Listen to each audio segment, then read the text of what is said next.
Hello and welcome to Sim Radio here on the Sisters in Music Network. It's Monday Music Madness and you're tuned into Mixing It with Nicki Kris. This is Nicki, and in case you don't know anything about me, I'm a singer-songwriter from Raleigh, North Carolina. My show celebrates women in the music and entertainment industry, providing an avenue for them to showcase their talents. Our motto, Sisters in Music, together we are stronger. My guest today is a singer, songwriter, and producer. The explosive release of her single, Dopamine, has established her as an unstoppable when it comes to delivering music that is hauntingly authentic and addictive. She is a master at blending old school R&B with innovative new sounds, showcasing her smoldering vocals and intensely relatable lyrics. Please join me in welcoming the awesome Anusha Patgiri. Welcome to Mixin' It, Anusha. How are you?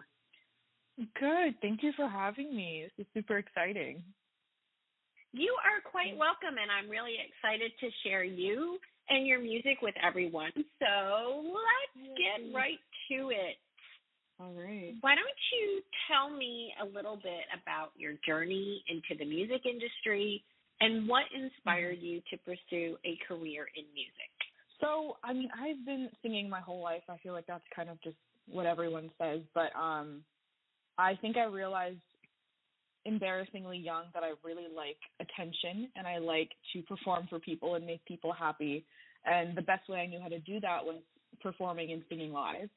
So, since I was maybe 6 years old, my mom put me on a stage in front of a bunch of people and I would sing and they'd be like, oh my goodness, this is so fun. You should do this more. And so I did. I've been singing and kind of performing and doing whatever I could until I was maybe in college. I did competitive a cappella and to really kind of feed that performance bug.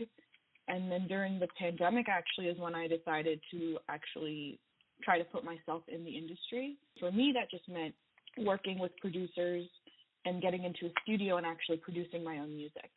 So that was really a turning point for me was that year. So not fun because it was COVID year, but, not fun. Awesome that you decided to do that. And the a cappella thing in college is wicked cool because I know how hard that is. No, I do. It's not easy. It's not for the weak. So, absolutely not. No, it is not. It is definitely not. They had that TV show. Gosh, Pentatonics won that. Yes. Not the Sing Off. What was it called? Oh God. No, I think it was the Sing Off. I think it was that. It? Yeah. I think Nick Lachey was the host or something like that. Yes. Yeah. I remember that show. Awesome. I don't think I was old enough to watch it, but I do remember that show, and I do remember Pentatonics. Yes, and they are fabulous. All right. Absolutely. So, kicking off on the musical journey, who would you say are some of your biggest musical inspirations, and how have they influenced your style and sound? Oh, this is always such a tough question because I really do think I draw influence from so many different sources, sonically at least. Big ones for me would be Michael Jackson, Freddie Mercury, Adele, Amy Winehouse. Those are kind of the foundation, I would say. I remember when I was younger, I had a boombox, which people these days don't really know what those are, but I had a boombox and I would listen to Michael Jackson, the Greatest Hits album, every single day, probably front to back, twice a day for a really long time. And I think that's kind of where that soulful, kind of almost Motown-y influence comes from. I love to make people feel things with music, with my vocals. I think the same effect can be done with the production and with the actual, instrumentation, but I really like to emphasize getting that same feel with the vocals. And, all of those people I listed are also really, really strong vocalists, which is something I really value in myself as an artist. I love the Motown-y vibe. I actually have always said that I was born in the wrong age. I love Motown music to where I'm like, oh my God, I would sing that so good. I could have been the alter ego to Tina Turner or something like that. So that's really cool. I think about that all the time. But now is a better time than ever, honestly, if you think about it, because we can access that music and also access music like contemporary stuff, you know. So in theory, you could start a cover band. You could do a band to do Motown music. The beauty of being born and being alive now, really. Yes, absolutely. And it's a lot easier to get your music heard today than it absolutely. is previously. So a lot of benefits. As an artist of diverse backgrounds, how important is diversity and representation in your work and within the entertainment industry? Oh, that's a really good question. I mean, I think it's insanely important because, so I grew up, I'm a South Asian American, first gen, and we make up a really big chunk of the population in the States, let alone, you know, the world. And I think it's really important for people who look like me to be able to see themselves in the industry, and not only that, but just see themselves being successful. You know, not everyone wants to work a job or have a career that's kind of laid out for them because it's safe or because it's what people do. Things have changed in the last maybe 10 years or so. They're starting to see a lot more South Asian representation in the entertainment industry as a whole. I would say mostly I've seen it, at least in like acting and TV and film, not as much in music. There definitely are some South Asian artists who are killing it right now.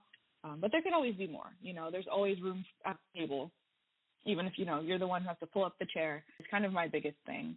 So, yeah, for me, I think diversity is always something that can be worked on, especially in an industry that is so small. I completely agree. I think that the music industry probably needs to do a little bit better job, I'm just going to say. I think that there's, yeah. You know, I mean, no, I'll just say it. I mean, I think that they tend to lean, especially in certain genres, right? In certain genres, they really tend to lean, you know, very heavy in one way or the other.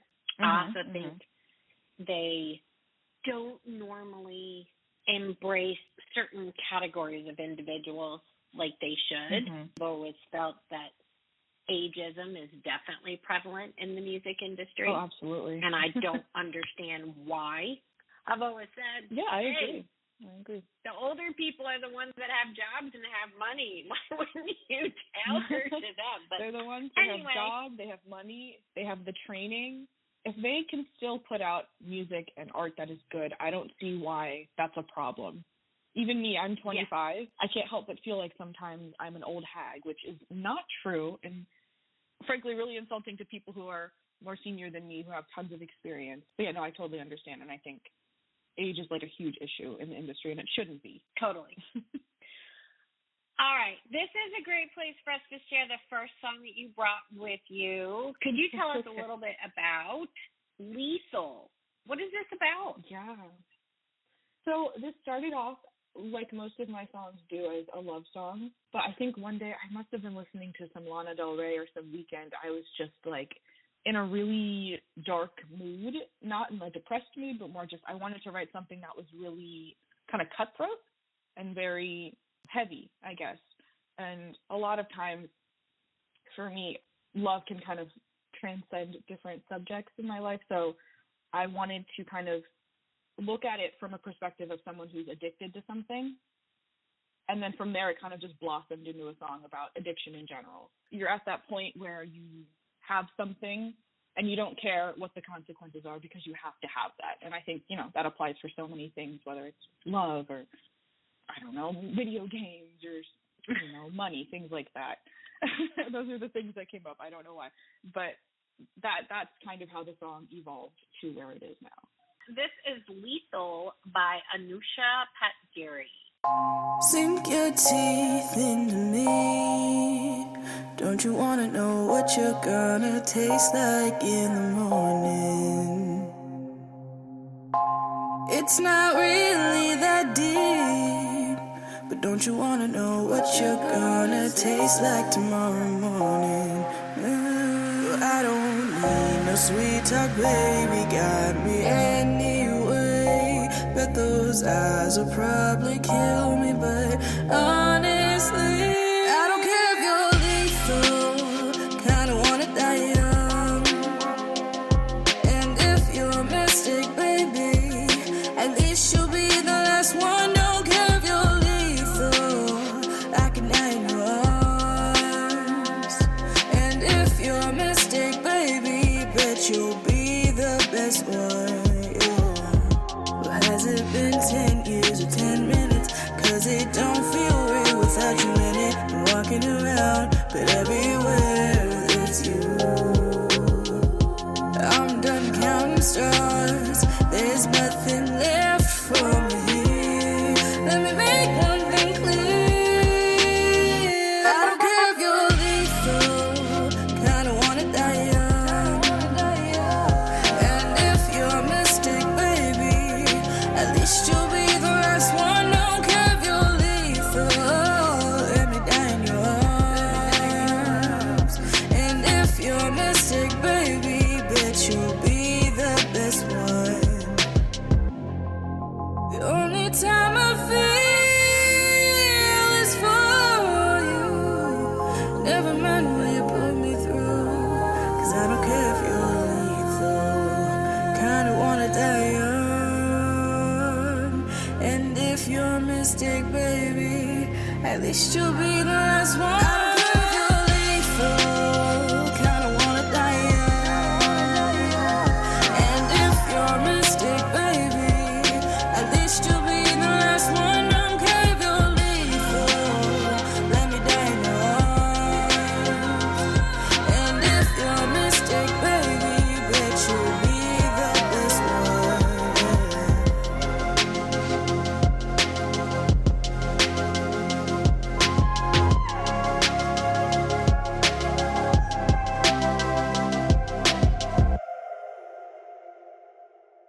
One of the things that I loved about this track when I was listening to it is that it blends R&B with like this really moody, atmospheric production.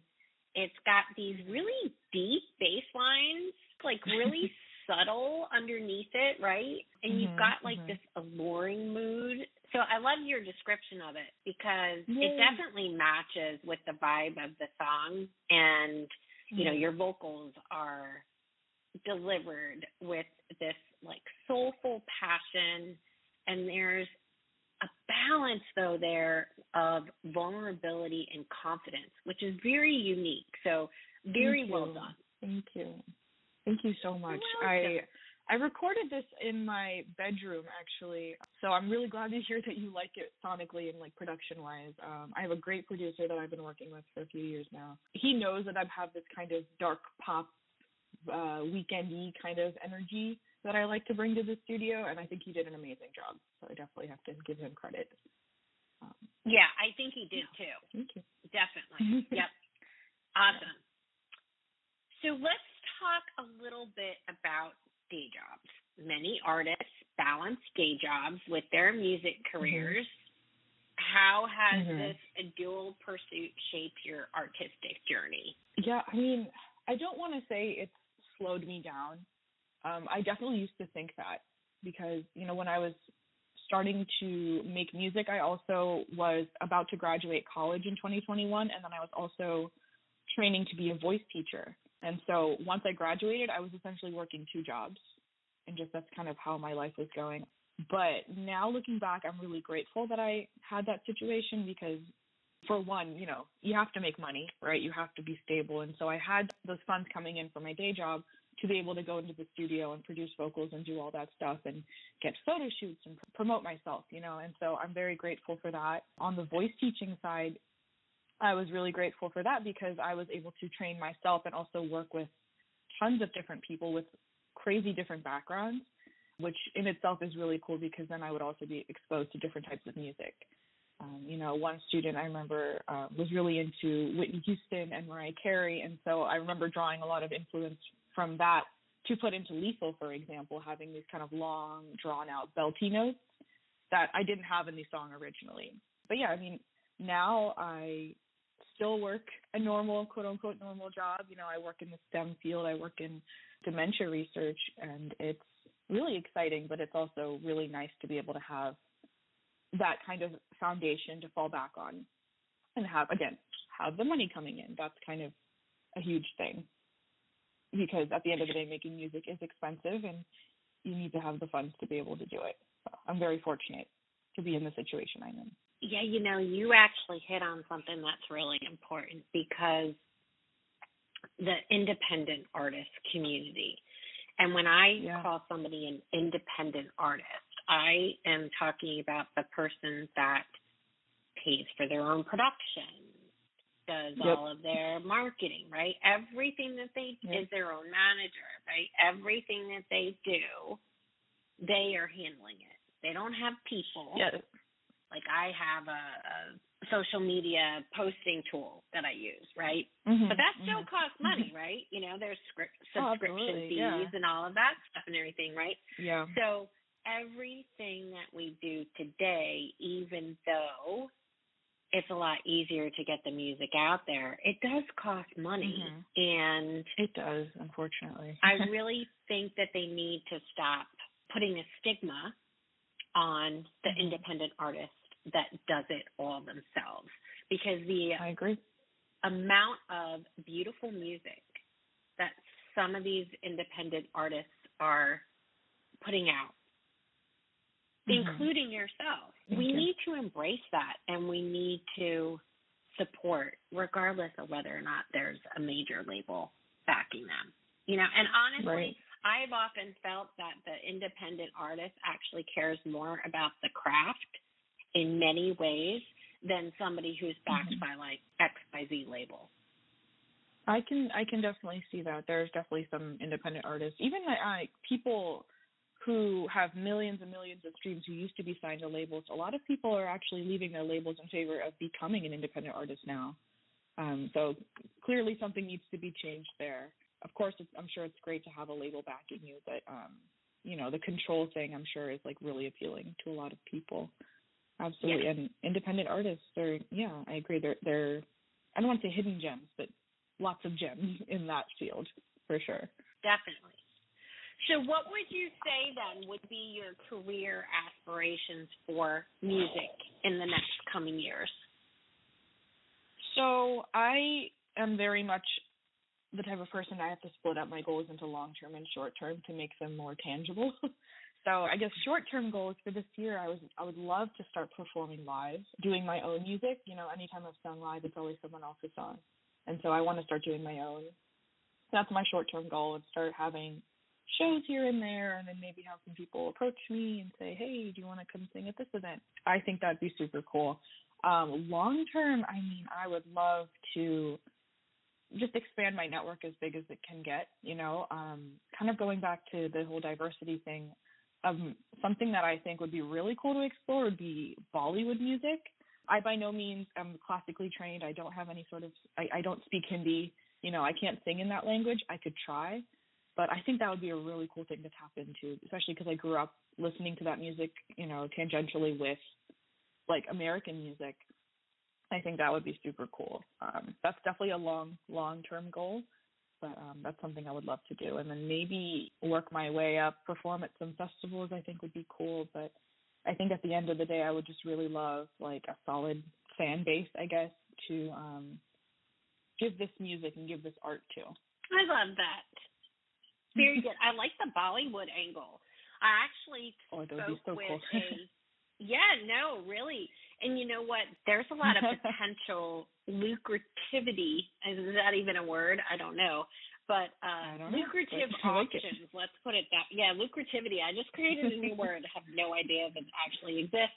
But options in that space because, and I'm going to say this, I spoke with a gentleman, actually. I interviewed him on my show, and he does Bollywood. He's an American who relocated to India and does a lot of, like, Bollywood work and things like that. But he gets a lot of work because they use it for, like, films and all kinds of stuff. Yeah. Yeah. It is a giant. I think it's, to this day, I think it's still the biggest film industry, and in India, music and film go hand in hand, right? There's rarely a Bollywood movie without music in it. So, yeah, that makes total sense to me. It's huge. Obviously, like, even just looking at the numbers, it's the most populated country in the world right now, right? So, and that's only going to grow. So, obviously, there's a lot of talent and work there. Yes.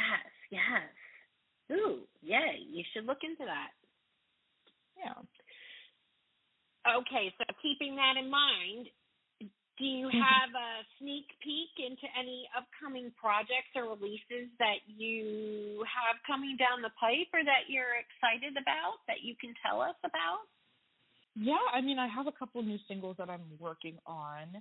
I think right now what I've decided is instead of working towards an album and kind of putting myself in a box as far as like the sound, I'm kind of experimenting with a bunch of different sounds right now. The other single I shared with you is more of a kind of a neo-soul, more ambient energy, as opposed to a lot of my other songs are very like punchy and very belty and big and dark. So I'm kind of experimenting with like a softer part of my voice for a lot of this new music. And then I'm also writing some songs that are very classic Anusha, I would say, you know, very heavy, kind of with that dark ambient production that you were talking about earlier. Yeah, but definitely new music is like the biggest thing. Again, if I can find a band to put together, that'll also be a big priority of mine. And I would love to kind of play around the city and put my name out there that way because, you know, I'm not a dancer or anything, but I do think that live performance is a strength of mine. And I love to interact with people, and I love to see their faces when they hopefully like my singing. So that's definitely something that I'm working on and working towards. All right, great. Well, we'll look forward to that, and we'll keep an eye out for that. This is a great place to take a short break here from a word from one of our partners in podcasting. This is Chatting with Nat. We'll be right back on Mixing It with Nicki Kris here on the Sim Radio Network. Chatting with Nat is a podcast for independent women seeking to speak their truth and to break down barriers. We host honest conversations that help to guide and empower women. Speak your truth and set yourself free. Let your voice be heard. And we're back on Mixing It with Nicki Kris on the Sim Radio Network, and my guest, singer-songwriter Anusha Patgiri. You mentioned that you like to blend like old school R&B with like innovative sounds. We talked about the dark pop. I love dark pop. Mm-hmm. How do you approach combining these elements in your music? Like, why is it important for you to kind of do that? As far as why is it important, that's a really good question. I think it's the best way to represent who I am. I think in more ways than just music, I kind of don't really fit into a box. Yeah, and I think I want that to be represented as much in my music. You know, I'm not just a straight pop artist, or I'm not just pure R&B or pure soul. The way that I approach that in the studio, frankly, is I kind of do it off the top of my head. I feel like that's kind of the most authentic way for me to do it. I'm sure much more experienced artists go into the studio with a plan, but for me, I actually really enjoy like producing vocals off the top of my head. I'll go in to GarageBand or whatever DAW I'm using that day, and I'll just kind of come up with harmonies on the spot. I think the harmonies for me is kind of gives it that expansion and gives it the more of like the breadth. The production usually kind of sticks to more of the pop R&B, I would say, at least in the first session, and then I'll go in with vocals, and then we'll go back into the song in the production session and then kind of work around the vocals is kind of the process that we've been doing. All that to say is that I usually don't have a plan. I kind of wait for inspiration to hit me. Hey, there's nothing wrong with that methodology. Really, probably not nothing super at all. Sustainable, but it works. No, it's okay. I mean, everybody does things a little bit differently, right? I mean, if we all did things the same, then the music would be really, really boring. Right. Yes. So one of the questions that I ask all of my songwriters, and I'm going to ask you as well, do you have a songwriting tip or trick that you would like to share? For me, the biggest thing is just to have some way to write down all of your inspiration. I have the voice memos app in my phone is full. Like, I think that they might kick me out or make me get a new account or something because there's just way too much stuff on it. Just kind of always giving yourself the ability to write down or, put down a thought is my biggest thing, because you never know when inspiration's going to hit you. You know, this is embarrassing and I probably shouldn't admit this, but there's definitely clips where like you can tell that I'm holding the phone outside the shower and singing something into the microphone. There's that. And then another thing is just exposing yourself to different types of media that you could draw inspiration from. Again, you never know where it could come from. I think I was on Tumblr the other day and I saw someone writing a line, and I was like, that is really beautiful. So I wrote it down, and I kind of paraphrased it to make it so I wasn't, stealing their idea. And I am writing a song around that. So that's my biggest advice, is just be prepared for inspiration to come whenever, wherever. Very good advice. All right. Let's talk about, you mentioned it earlier, but we're going to talk about, I believe it's your current release. It's called What You Need. Could you tell us a little bit about this song? Yeah, so this song was kind of a turning point for me, I think, sonically. I wanted to write a song that kind of embraced, like, just women's ability to kind of be more forward and love and in those situations, for lack of a better term. I was listening to a song, and essentially I was like, I could write the same song, get the same message across, kind of flip it and do it from like a woman's perspective, and that's how this song came about. And so when I was writing it, I kind of was like, you know what, I want this to be angelic. When you listen, you'll hear the beginning. It's like a choir that I split up into different chords to make it sound like kind of big and angelic and heavenly, for lack of a better term. And you hear that in the lyrics as well. But yeah, I just kind of wanted a powerful woman song in a way, because you see so much of that written by men. And so, yeah. Yeah, don't we know it? Right. So I wanted to flip it on its head. Yes, and it is a really, really great song. So we are going to play it. It's called What You Need by Anusha Patgiri. Here it is.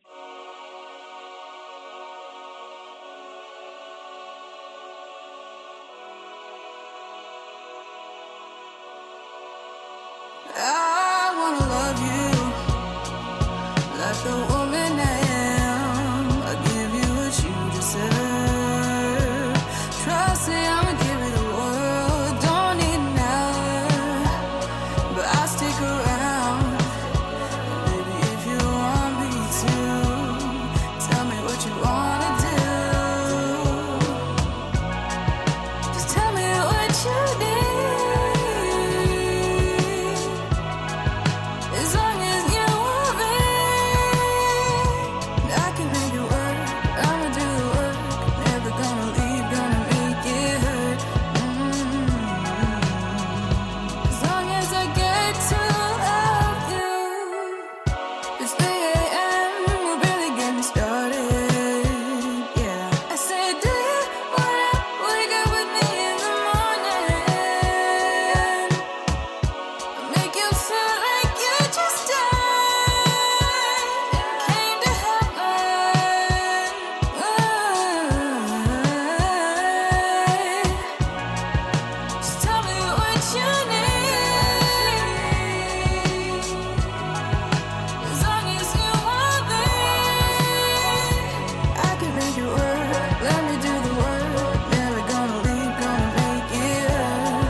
Well, again, you've taken your little laid-back R&B vibe and blended it with just this touch of modern pop. It's like mellow, but yes, yeah, it's like mellow but not mellow, right? Like your vocals are like really intimate, No, I mean it is, right? It's like mellow but not mellow at the same point in time because it kind of creates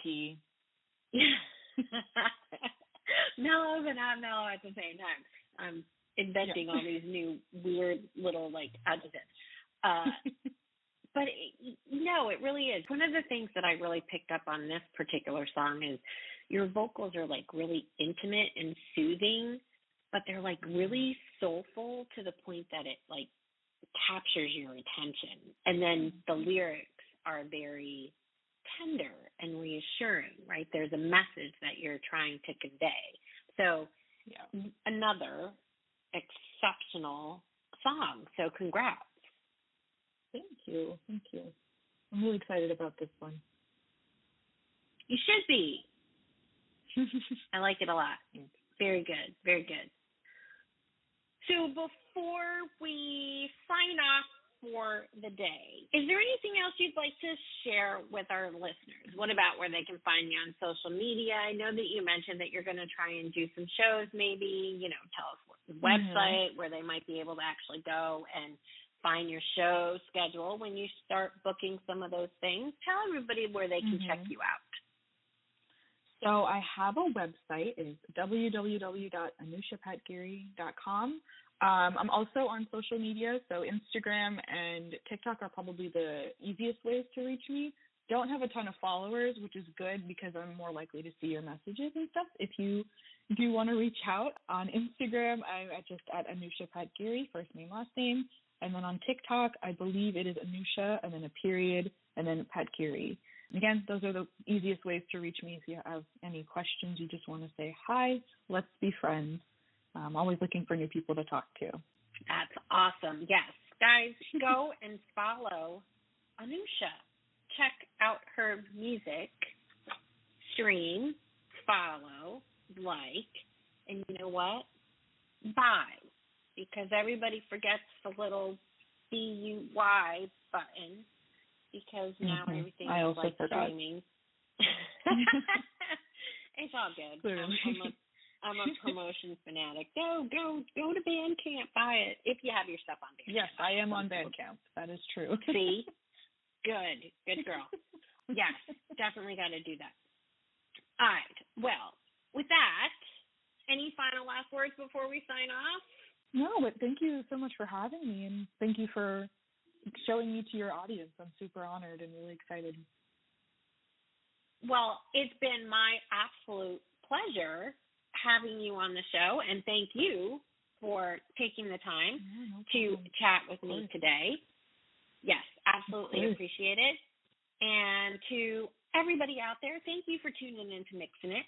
On behalf of all of us here at Sim Radio, this is Nicki Kris. Until next time, keep on mixing it.